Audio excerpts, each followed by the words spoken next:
এই দোকানের ফুচকা নিয়ে সবাই এত হাইপ কেন করে? আজ ফুচকা খাওয়ার চ্যালেঞ্জ না করলে হয়তো বুঝতেই পারতাম না।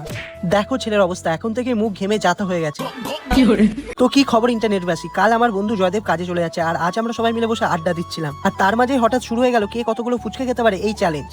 তারপর কি সবাই মিলে বাইক নিয়ে বেরিয়ে পড়লাম আগ্রার ফেমাস ফুচকা খেতে। তবে ফুচকা খাওয়ার আগে চলে আসলাম সিদ্ধেশ্বরী মায়ের মন্দিরে। তোমাদের আগের একটা ভিডিওতে বলেছিলাম না রাতে মন্দিরটা বেশ সুন্দর লাগে, তাই সেটাই তোমাদের দেখাবো বলে চলে আসলাম ভিডিও করতে। দেখো কত সুন্দর লাগছে না? মন্দিরে মাকে প্রণাম করে তারপর আমরা সোজা চলে আসলাম সেই ফেমাস 2.0 ফুচকা স্টলে। আর দেখো খাবার আগে সবাই ছবি তোলার জন্য অ্যাস্থেটিক পোজ দিতে শুরু করেছে।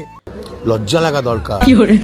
ফুচকা তো তোমরা অনেকেই খেয়েছো, কিন্তু এই দাদার দোকানের ফুচকা একবার খেয়ে দেখো। ফুচকার টেস্টটা এত সুন্দর যে মুখে লেগে থাকবে, আর কথা দিচ্ছি বারবার খেতে ইচ্ছে করবে। আর সবচেয়ে ভালো ব্যাপার হলো দাদা কিন্তু প্রপার হাইজিন মেনটেন করে ফুচকা বানায়। দেখো এইদিকে ফুচকা রেডি হচ্ছে আর আমরা সবাই পাতা হাতে দাঁড়িয়ে।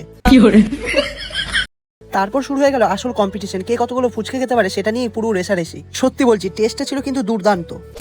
15-16টা খাওয়ার পর আমি হাত তুলে দিই, আমার কাছে এটাই অনেক ছিল। তারপর বাকিরাও 20-25টার মতো খেয়ে হার মেনে গেল। কিন্তু এই যে দেখছো এই ব্যক্তি ঘেমে মুখের যা তো অবস্থা, তবুও খেয়ে চলেছে। শেষমেশ 30টা খেয়ে ছাড়লো। আর এই যে আমাদের আজকের উইনার। এটা কত নম্বর চলছে? এটা 48 নম্বর।